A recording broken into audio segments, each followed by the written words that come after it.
যেটা হায়াতর সীমানা থেকে আরো বহু লম্বা।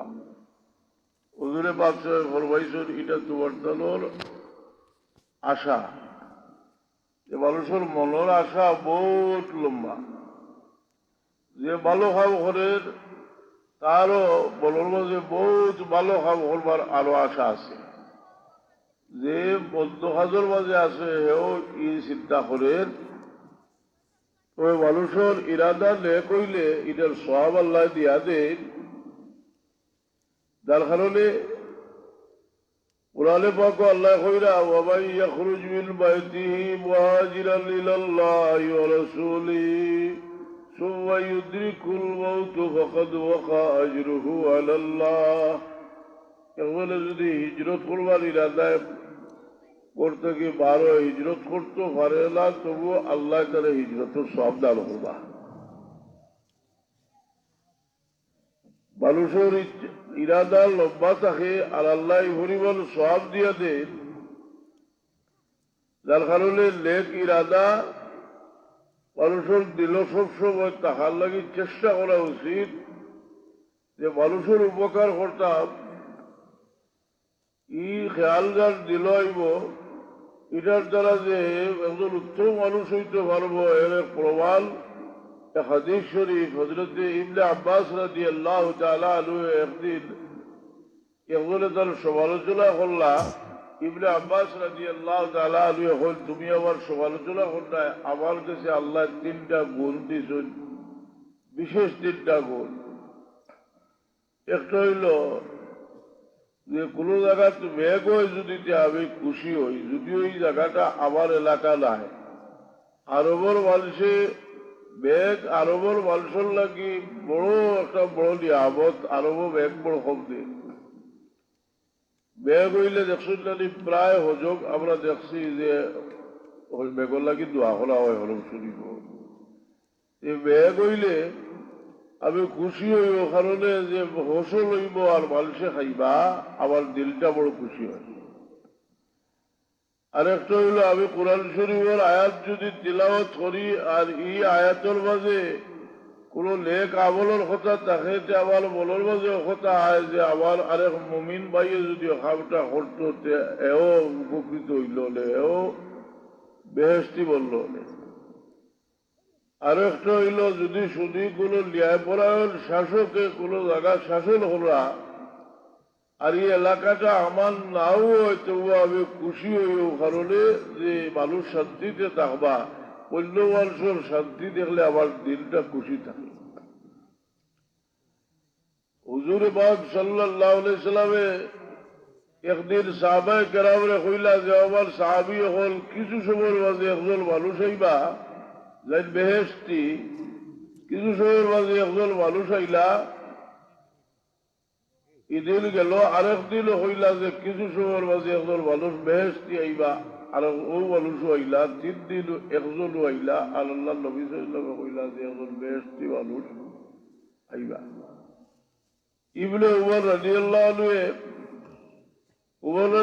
আনহু কইলা যে আব্বা আমি আর লগে থাকতাম, তাকিয়ে দেখতাম যে রাসূল পাক সাল্লাল্লাহু আলাইহি 3 দিন এনে বেহেশতি কইলা, এর কিতা আমল হইল আমিও করবো আর আমিও বেহেশতি বলবো। তার লোক ধরিয়া গিয়া তার উপর 3 দিন রইলা, তার অনুমতি লইয়া আর আমল দেখিয়া দেখলা যে তার থেকে কোনটাও বেশি হরইল, আর আইন যেটা তাই হরইল এইলো হরইল, এর চেয়ে বেশি কিছু নাই। তার মনে সন্দেহ লইয়া রওনা হইছে যে এনে রাসূল পাক সাল্লাল্লাহু আলাইহি ওয়াসাল্লামে বেহেশতি কইলাইল এমন কিতা হরইল, 3 দিন বেহেশতি হইয়া সার্টিফিকেট দিলা। সন্দেহ লইয়া যাইরা গিয়ে এইলো বুঝি লইছ জিজ্ঞাইলা তুমি কিতা সন্দেহ লইয়া যারায়, তোমার বলো কিতা কথা? বলে আমি আপনার লোক দোষলাম এক উদ্দেশ্যে যে আপনার কিতা হরইল কথা দেখতাম আর আমিও ব্যস্ত হইতাম। বলে আমি তো হলে যে তাহলে লোতাও করি, কিন্তু মনে হয় আমার বিশ্বাস রসুলে বাকলামে এক কারণে আমার বেহেশতি হইছে যে আমি কোনো মুমিনের বালা দেখলে আমার দিলটা খুশি হয়, আমি ও কারণেও রসুলে বাকলামে আমার বেহেশতি হইছে। ও মানুষের দিলের অবস্থার বহুত বড় একটা বর্তমান এর কারণে এই উম্মতের এক বৈশিষ্ট্য হইল আল্লাহ এই উম্মতের মাঝে আবদাল হল রাখছেন। আর হুজুরে পাক সাল্লাল্লাহু ফরমায় ইল্লা বুদালা উম্মতি লাম ইয়াদখুলুল জান্নাতা বিকাসরাতি সালাতিন ওয়ালা সিয়ামিন ওয়ালা সাদাকাতিন ওয়ালাকিন দাখালুহা বিসাখাওয়াতিল আনফুস ওয়া সালামাতিস সুদূর। আমার উম্মতের আবদাল হল বেস্ট যাইবা অন্যান্য মানুষ থেকে বেশি দান খয়রাত করতে লাই, বেশি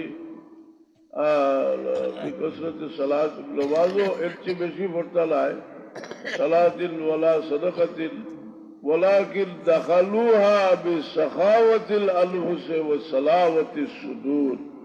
এরার দিল পাক হইত। ও মানুষের দিল যে বদলে আল্লাহ এক নজির রাখছেন যে তার হাবিব সরওয়ারে কায়নাত সাল্লাল্লাহু আলাইহি সাল্লামের সহবত হইয়া সাহাবায়ে কেরামের দিলের যে অবস্থা হয়েছিল এটা আর কিয়ামত পর্যন্ত হয়ে রইত না। যার কারণে তার খুব আমলের সওয়াব বেশি। হুজুরে পাক সাল্লাল্লাহু ফরমাইল তুমি তাই যদি উহুদ ভার পরিমাণ খরচ করো, আমার সাহাবী হলে এক মুদ আদা মুদ, এক মুদ হইল 350, এক মুদ আদা মুদ পরিমাণ খরচ করিয়া যে পরিমাণ সওয়াব পাইছেন তুমি তাই উহুদ ভার পরিমাণ খরচ করিয়া এই পরিমাণ সওয়াব পাইতে নাই। আর তার দিলের যে অবস্থা, এই অবস্থা আমার সহমতে এই অবস্থা তার দিলের হয়েছে। ও ভালো মানুষের সংসর্গে মানুষ, দিলবালা মানুষ। আপনি দেখো গা যে মানুষটার মানুষ মরিয়ালে মানুষে বাঁচে কই রে বাবা মানুষটার দিল বড় বালা আছে, কই না রে? আসলে এখানে কিটা করতে পারবো, কিন্তু মানুষের দিল ভালো হইলে সবসময় মানুষের উপকারের একটা খেয়াল তার বলো থাকে যে কিভাবে আলোচনার উপকার করা যায়। যতকাল করতো ভালো, বাকি বাজু করতো না ভাললেও আল্লাহ তারা সওয়াব দান করেন। হুজুরে পাক সাল্লাল্লাহু আলাইহি ওয়াসাল্লাম এই সহবতে সাহাবী হল অত দাবি হয়েছেন। আর সবচেয়ে দাবি বলছেন আবু বকর সিদ্দিক রাদিয়াল্লাহু আনহু। তিনি সুরা কুরআন শরীফের মাঝে আল্লাহ সাহাবী নাম ধরিয়া ডাক দিয়েছেন, কোনো খেতাব দিয়েছেন না, একমাত্র আবু বকর সিদ্দিক রাদিয়াল্লাহু আনহু নাম আল্লাহ সাহাবী লাগাইছেন। এর লাগি বাকিয়ালা সাহাবী রাইলা নাই। অসংখ্য অগণিত হাদিস আছে রাসূলে পাকের সাহাবী হয়েছে, কিন্তু এটা তাহলে একটা বৈশিষ্ট্য। তাহলে রাসূলে পাক সাল্লাল্লাহু আলাইহি সাহাবী হয়েছেন। আর এই কুল সময় কুল সহবত এই সময়টা হইল যে সময় রাসূলে পাক সাল্লাল্লাহু আলাইহি সাল্লাম জমিনের পিঠির উপরে আশ্রয় না হইয়া মাটির পেটে গিয়ে আশ্রয় লইছেন। সুর পর্বতর যে বলে সুর আশ্রয় লইছেন হিজরতের রায়। আবু বকর সিদ্দিক রাদিয়াল্লাহু তাআলা আনহু রাসূলে পাক সাল্লাল্লাহু আলাইহি সাল্লামের এই সংকটময় মুহূর্তে তার সঙ্গী।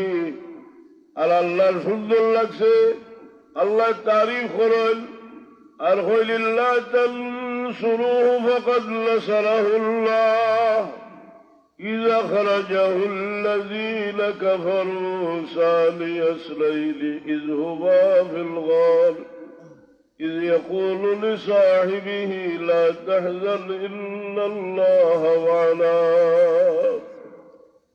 আবু বকর সিদ্দিক রাদিয়াল্লাহু আনহু দিলকুল আমল যেটা ওমর ফারুক রাদিয়াল্লাহু আনহু আবার যদি সারা জিন্দেগি দেখি লিতাকি আবু বকর আর ওর আজকুল আমল হলে দিলেই যা পারে ওই দিলেই না বলে। কারণ রাসূলে পাক সাল্লাল্লাহু আলাইহি ওয়াসাল্লামের চরম পরীক্ষার সময় আবু বকর সিদ্দিক রাদিয়াল্লাহু আনহুর সঙ্গে। আর এই সঙ্গী বলায় তার ইমানের ওজন কতখান বাড়িছে। হাদিস শরীফ হইছে লাউ উযিলা ইমানু আবী বকরিন বিঈমানিল আলামি লারাজাহা। যদি আবু বকর সিদ্দিকের ইমানের এক পাল্লা তোলা যায় আর কুল আলমের তাওয়াম মুমিনের ইমানের এক পাল্লা তোলা যায়, আবু বকরের ইমানের পাল্লা ভারী হইব। মুজাদ্দিদ আল-বেসালি সাহেব এর উপরে পুরো এক বক্তব্য লেখছেন। ও মানুষ সহমতে আমরা প্রত্যেক আজি এটা তাসির সহমতর আছে। দেখো যদি মানুষ বিয়া শান্তি করিয়ালে একটা যুদ্ধ শুরু হয়, দুইজন যদি খুব হৌ দেখবা একজন আরেকজন একজন। এখন যুদ্ধ শুরু হয়েছে হইয়া হয়তো হেল হেলে ডুবাইবা আর হেল এলে বাবাইবা।